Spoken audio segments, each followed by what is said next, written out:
Mark 14, 17 through 25.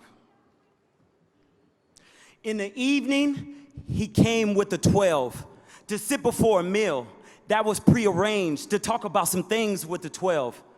The occasion was the Passover. As he glanced over the table, he said to his called, one of you isn't stable. I seen your spirit fall. I seen betrayal. And the dozen said, was it me? Is it me? Messiah said, the one who shares a dish with me, it is he. But oh, if we can rewind time, because Jesus said in the red letters, it'd be better for that man if he never breathed. Oh, but the spiritual irony. The show had to go on for the Father to be pleased. So the Lord picked up his bread, and you know that he blessed it before anyone was fed. Then he broke it and he passed it to the broken. This is symbolic of my body. Here, take, eat. I am your sacrifice. Then the Lord picked up his cup. And yes, he blessed it before anyone could drink. But let me tell you, this was nothing like that abused liquor store liquor people be looking for. The Lord said, this is my blood. Drink it and inherit our new covenant. He poured it out for you and for you and for you and for me. And I can tell you, I'm loving it. Finally, the Lord, aware quickly as time was drawing near, he explained to his disciples, this would be the last time we do what we're doing here. That is, sharing this drink from the vine. Remember, soon I have to go back to the divine. But one day, in my Father's kingdom, we're gonna share new wine with all my followers from every nation, praising the amazing with all my angelic legions. This was the night. This was the night when the air became so thick that you could probably cut it with a knife. No pun to Peter.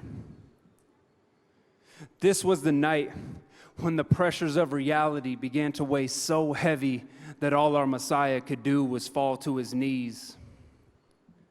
If you remember the words of our King, they were these: Father, if it is your will, let this cup pass from me. See, for thousands of years, it had been prophesied and preached of this day that death would finally lose its sting. And while now that is sweet honey for you and me, it was Jesus that had to face the bees. It was on this night in the Garden of Gethsemane that the droning swarm of death grew and encircled Jesus as a prowling lion seeking someone to devour. But don't get it twisted. Jesus was never the prey. No, on the contrary, he was the one who prayed. See, Jesus knew that he was the good shepherd whose life was to be willingly laid. But you and I, on the other hand, were the very sheep that went to the valley of the shadows and played. We would wander in our dirt until our wool was muddy and parasite plagued. We became such an easy target for the enemy that if it were any easier of a shot, he would have been in the NBA. And if this was a bank, we would have accrued a spiritual debt that we just couldn't pay as we walked with no umbrella just to experience the wrath of God's rain. But make no mistake, this did cause God pain. I mean, so much so that it was his son who came, and when he prayed, had his sweat glands leaking the stuff that should have been in his veins. There was agony and dread, but this was the reason he came, to be the sacrificial lamb who was to be brutally slain. See, this was always the trade. It was to be him for us, the righteous for the profane. And it was his love that was uncuffed as he would give himself up to be chained. What would later follow would be him getting whipped, ridiculed, mocked, and maimed, and lastly to be crucified. But this was only the night that he prayed.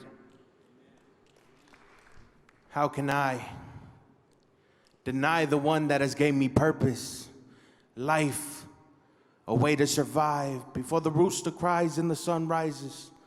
Why would I deny him? I would put my life and my freedom on the line.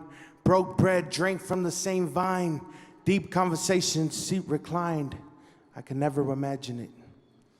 You say in due time it is happening. I refuse to grasp the thought of understanding it. My Prince of Peace. Same one that rose the deceased to their feet, turned Simon into Pete. I'm in utterly defeat, broken. No words spoken. Fear overwhelming, there's no hoping. My God, my tears flowing, landing on my clothing, soaking as they hold you tight. No regret and emotion. Overwhelming feeling of defeat. Follow from a distance, see the Son of God enter the house of the high priest. The cold wraps around my body like bed sheets. Sit by a kindled fire to retract heat. Many recognizing me. It is he that walks with this so-called king. I don't know him. That man is a friend, a chosen. Hold him, please. I don't know him. A Galilean. Surely was with he, the supreme being. Drank from the same stream. Without a doubt, the crowd shouts. What is this you speak about? Don't you understand? I don't know that man. In the distance, hear the rooster chant 3 times to be exact. Eye contact, the Lord sees me. Ashamed, I look away, his skin stained, my Lord's bleeding. I'm not worthy to inhale the same air that he is breathing. Silently weeping, hurting deeply. I remember every single word you were once speaking, my Lord. If you've forsaken your God, just know he hasn't done the same. But the one who was forsaken, he prays out loud for you every day. For his name's sake gave his body to be shamed in agony. The story written with ink drawn from wells of divine veins, stains of divine beauty, brushed on the ugly cross. No moss, it was dry as a kiss from the betrayer. Lay her up because it was cold as the Niles by campfires, as alarming as rooster crows. My God, why have you forsaken me? Now I'm staring at the face of death. For yours, it is gone. I'm pure, yet I'm pleading for polluted people, preparing to perfectly atone, alone in my silence, enduring this butchery. But the one doing the cutting is my God. My God, why have you forsaken me? You keep cutting yourself from my inside so the ones outside could be in. You and I, we were one, and now I'm hanging with 2 criminals and 3 piercing nails digging in my skin. Why have you forsaken me? Rather, cut this sin I've put under my flesh that we both hate.